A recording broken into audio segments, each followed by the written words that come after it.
Sure, you guys have probably all had that experience where you see that there's a new champion added to the game and you're so excited to finally get that champion, and then you get that champion and they're actually kind of terrible and you didn't realize it. Now, there are plenty of champions like that in the game for me, in all honesty, from all rarities. However, one of the biggest ones I think that I want to talk about is actually the champion we're doing a review on here today, of course, Samson the Masher. So this guy is an absolute badass looking champion in my opinion.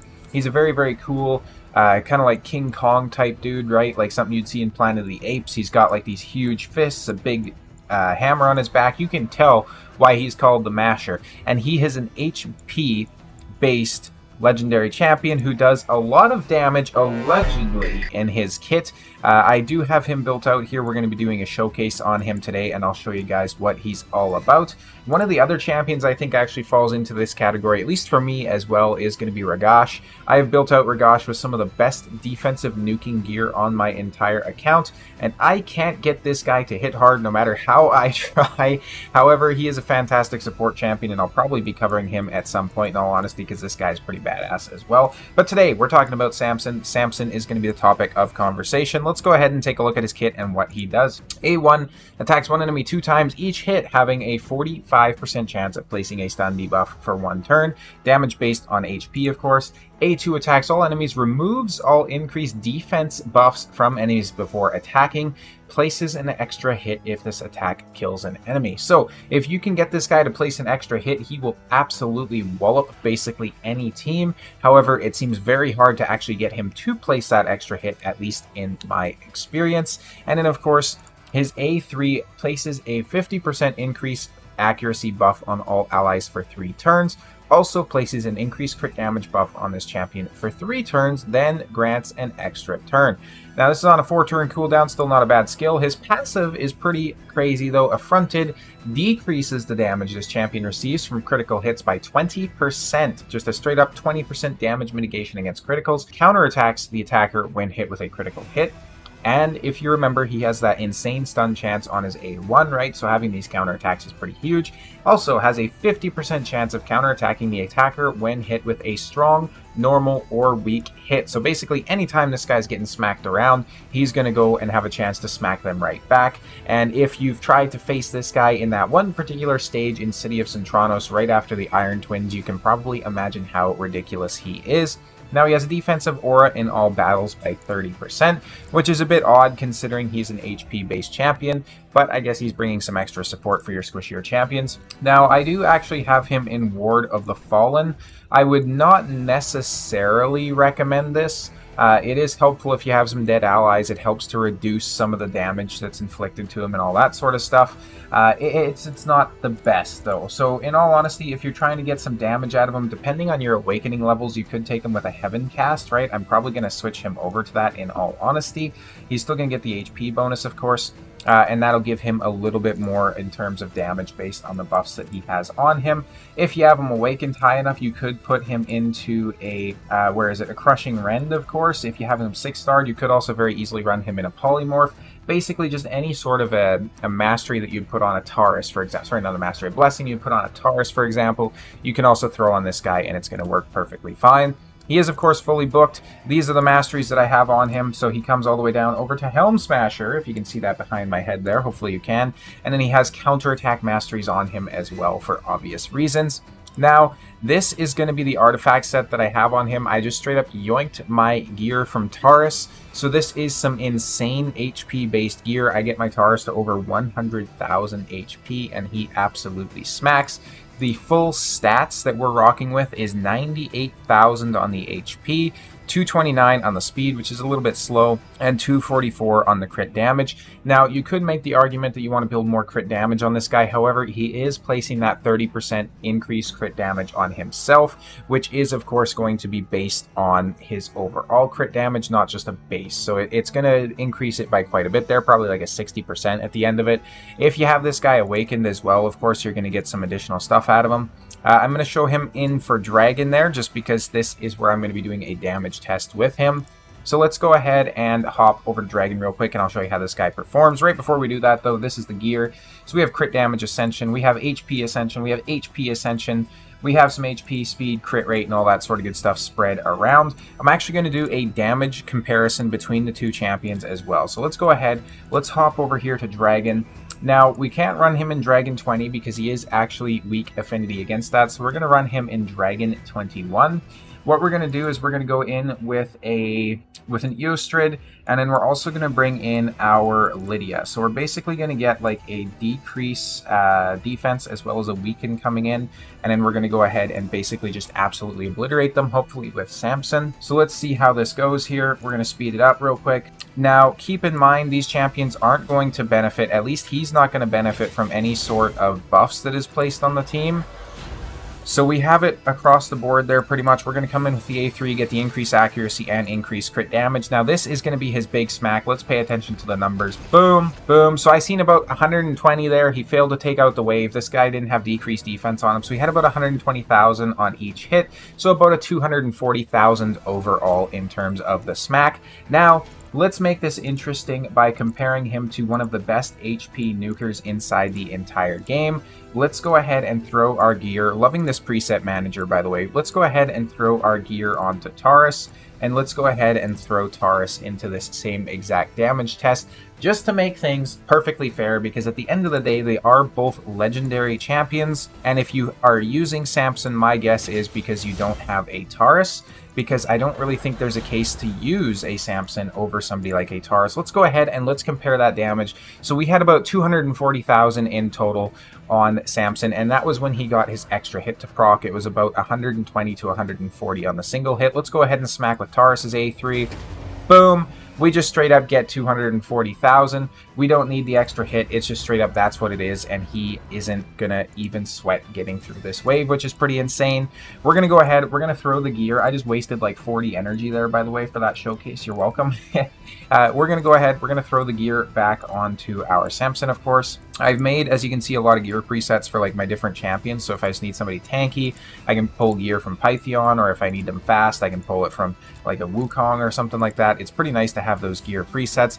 Let's go ahead and show some of the teams that you can take on with this guy. So now, one of the things that I found actually pretty interesting is I'm always talking about how my Taurus and my Marichka and my Ankora are a fantastic pairing to try and take care of any sort of Armand's teams. Now, Samson could very easily do this same role, because what's essentially going to happen is Samson is going to have the stun from him eaten by the Ankora. The stun from the Armands' A2 is going to go to her instead. Marichka usually ends up being the A3 target for Armands for some reason. I think it's just based off like HP or some such. But then, of course, Samson does have that chance to come in and counterattack, essentially. So it is a 50% chance to counterattack. Or, of course, if the Armands gets a critical hit on us, it is just bang, a straight-up counterattack. So in this particular team here, we have a little bit of protection from UDK.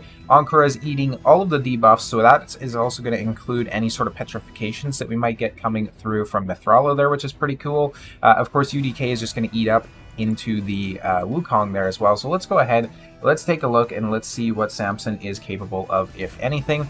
Now, keep in mind, this team is very not tanky, so we have a attack-based damage dealer over here in Sun Wukong. This team isn't even set up correctly in terms of their presets or anything like that. We're going to go ahead and get shields and strengthens and all that sort of good stuff here. So we're going to come in with that A3. Now, keep in mind, he does also have Heaven Cast on him, so he's going to be getting about a 2% damage boost currently. We're going to go ahead and slow it down. Let's see what he can do. Boom. This is what I'm talking about. Like, the only thing we were missing was a decreased defense on the enemy team, and realistically, especially in live arena, you're not getting a chance to bring a decreased defense these days, right? So unless you have some sort of a ridiculous champion that can do multiple roles, like, you're not really seeing Lydia's pick that whole lot. You might see like an Eostrid or something, especially if you're facing me. I'll probably pick that champion, but this guy just does not seem to have the damage to go through these sorts of teams without some sort of extra support. And when you're in a situation where you're trying to bring in champions that can fulfill a role, you don't want to be bringing in another one just to support your nuker, right? Because then it's very easy for that champion to get banned, or it's very easy for even your nuker to get banned, right? So It's so tough because his kit on paper is so good, and god damn it, I have this guy with some of the best gear on my account for HP based nukers. If he can't hit hard in this gear, he's not going to hit hard whatsoever. And I would say that my gear is probably better than a decent percentage of the player bases as well when it comes to this stuff. Obviously, if you're comparing my account to like an absolute whale or something like that, it's going to be a completely different story. But I would say for most of the mid-game, early game, even some late-game players, the gear is probably better. So this is a fairly representative, this is a fairly accurate representation of what you're going to be getting with this particular champion. And like I say, it feels so bad because it feels like he should hit way harder. And he gets polymorphed there by the Armands, which is unfortunate because he was trying to remove the increased defense. So we're about 2 minutes into the fight and we haven't even taken one of them down apart from the UDK. Now, it's a shame because I can guarantee you that if we ran Taurus in here instead, when he got that first nuke away, it would have been the match is over. The match is done. And you can argue, sure, it's Taurus. He's one of the best HP nukers, blah, blah, blah. But at the end of the day, I would say even bringing somebody like a Magnar is going to be a stronger champion than this. I am overall just not a very big fan of this guy whatsoever. If he had an effect where he was, for example, removing the increased defenses on the A2, and then also placing a decreased defense, or a stun, or a turn meter reduction, or some other sort of support, I think he could be significantly better, because at the end of the day, he's not really bringing much apart from that stun on the A1, right? So it's basically, it's weird because it looks like they want him to be set up as a nuker slash debuffer with the increased accuracy and increased crit damage. However, he doesn't bring any sort of debuffs here, and he just brings the stun on the A1. It's so hard to describe how I feel about him. Let me know down below, though, of course, what you guys think about this particular champion, if you use him, if you have him. If you've been wrecked by him in the arena, right? Like, I know I've watched Erroneous's content for quite some time. Absolutely fantastic content creator, by the way. Highly recommend checking him out, especially if you're trying to climb in the live arena. And he uses this guy, or at least he did use him quite often to decent effect. But he was even talking at one point about how he's just not that good anymore. Like, look at this. We barely did any damage across the board. And just to show you how much of a significant difference this is, I am literally going to switch out the gear and I'm going to go against that exact same team again, except this time with my Taurus. So it is quite nice to have these gear presets that I can use to quickly switch this out. And then of course I have the free removal as well because I had to activate one of my things. So we're going to go ahead and do this. And I'm betting that if we don't kill them in this particular turn, we're at least going to do a lot of damage to them. And the other thing is, too, is you're going to get those counterattacks coming in from Taurus, right? That just straight up tap out the Arbiter on their own. You're going to get the fears that come in on these champions from the Taurus, right? Like, there's so much more utility that you can get from some of these other HP-based nukers. Like, let's go ahead and slam in here. Look at that. We almost killed every single one of them, whereas Samson was not even able to break through the shield. That is an insane difference. That is absolutely insane. Perhaps it just means that Taurus is too ridiculously strong and he needs to be nerfed. You could easily make that argument as well.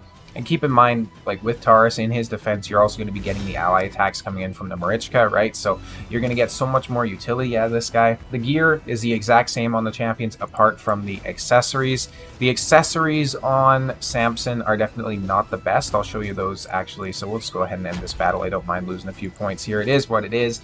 I'll go ahead and show you the accessories real quick so you can get a good idea. So let's go to recently used first. These are the accessories on my Taurus. So we have a double HP roll there. We have crit damage with some HP and defense. And then we have an HP banner there. With Samson, what we had to do instead is we have a quad roll on flat HP, and I just haven't reworked this because I can't bring myself to possibly mess up a piece. And this is actually the highest HP boosting piece that I have for the Skinwalkers right now. It's pretty insane, I know. Crit damage not ascended. We have some accuracy there in HP. And we have an accuracy banner, so you could technically put a HP banner on him, although I don't think that's really going to make the difference. I don't think that's going to be the fleet that breaks the camel's back, because at the end of the day, he still does have an HP roll on here. He needs the accuracy for his A1, and he has some extra speed on here that helps him go a little bit quicker as well. We're going to hop into a couple of extra arena fights here just to kind of show you guys how much time do I have left. I have like 40 minutes left on the gear cooldown. We are perfectly fine. I do still think this guy has some utility, so if you're going against a lot of AoE heavy teams or something like that, like for example with a Prince Kaimar on the enemy team, or somebody who's just doing a lot of AoEs, right? So an Eric's or something like that where you can get those counterattacks, I think he's a fantastic champion to slot into a team like that, because he can just, you know, do a lot of damage, get those counterattacks, get some CC on the way. As you can see, we failed to even really do a whole lot of damage to their Ronda there, and I mean, come on, it's an attack-based nuke. Like, there's no way you can't take that out. We do have some CC coming in here. I think we're going to get rid of the UDK, and what we'll do instead is we'll bring a Eostrid with him just to see how much difference that weaken is going to make, right? Just a little bit of a debuff going out there beforehand. You could very easily get this team somewhere like Live Arena. I know I've run the Eostrid with my Taurus quite frequently, so it's very possible. Keep in mind as well, the Taurus does additionally scale off of the buffs that are on him, right? So this is probably going to take some champions out. Yeah, so everybody except the Ronda, which is quite nice, and then we get the counterattack coming in. So he can definitely do a little bit more work with the weaken on the team, but still, I'll draw the comparison back to our dungeon runs where he wasn't doing insane things, even with the decreased defense and weaken, right? And he's just being outshined. I don't know if I have my Magnar built to actually do a showcase of that as well. Let's see, because I do have a relatively decent Magnar. So Magnar has 92k, 198 speed. Let's go ahead and showcase him inside the dungeon as well. So we'll go to here, and we did stage 21. Now, is he the same affinity? I believe he is going to be, yes. So Magnar should be able to just slot in quite nicely there. Boom. Let's go ahead and show you guys how this looks as a comparison for an epic champion. Now, this particular epic champion is, of course, +2 awakened, but he still has less HP at the end of the day, so it is what it is. Let's go ahead and get that out there. We're going to do a slowed down version. Boom. Boom. We still have about 60k coming in per hit on average, I would say, and that is from an epic HP based damage dealer, of course. So we almost did take down the champions on the end, which is pretty cool. So I think Samson could be very viable for somewhere like a PvE team, or somewhere like a maybe low end live arena. If you're doing tag team arena, he could be useful. If you're doing any sort of classic arena, of course, where you can be a little bit more picky about the champions that you're going against, the champions you use on your team, those sorts of things. If you're depending on a setup champion for him in the live arena, it's probably not going to work because that champion's most likely going to get banned. So that being said, I think this is going to be the first time on this new series I've started of the how a late game player builds them that I'm actually going to recommend you probably don't build this champion. You can see the footage for yourself though and make that decision for yourself, of course, right? So I think there are better champions that you could be focusing your resources on, especially if you need to book them out and those sorts of things. If you have a Ragash, I would actually recommend building him a little bit more instead, even though he has a defense-based nuker. And he's not the highlight of this video by any means, but he is definitely a fantastic champion. Same faction, so if you need a faction wars damage dealer. And as a matter of fact, let's go ahead and take a look at how this particular faction does inside faction wars. So we do have some significant damage potential coming in here, obviously, right? So we have Sun Wukong, free champion, everybody gets him. We have Nishak, Vermin Lord, who was a fusion, everybody gets him. We have Ragash coming in. Cleo Pteryx, I think, is a daily login now, so everybody gets her as well, and she can actually do some decent damage still as well, as long as you have the proper setup for her. We have Marius, who everybody's going to get, significant damage dealer as well. From the epics, we have Fane, who I did a review and a showcase on recently. She does astronomical damage for an epic champion. We have a Kemptum, who's really good, right? You have the Ursine brothers who can come in and do some damage. There's so many champions in here. Channeler actually has a 6x multiplier on his A2, I think it is as well, so if you need a bit of damage from a rare, you could potentially bring that in. When you start to look at the roster, you can see how he falls behind a little bit. It'd be very cool to see if he can get a buff or something like that, especially in 2024 with how the meta is kind of shifting towards those tanky damage dealers, so like your Taurus, anybody who's placing a block damage on themselves, right? Lazarius, champions like that. Make sure to let me know down below what you think of Samson the Masher, and I'll see you in the next video.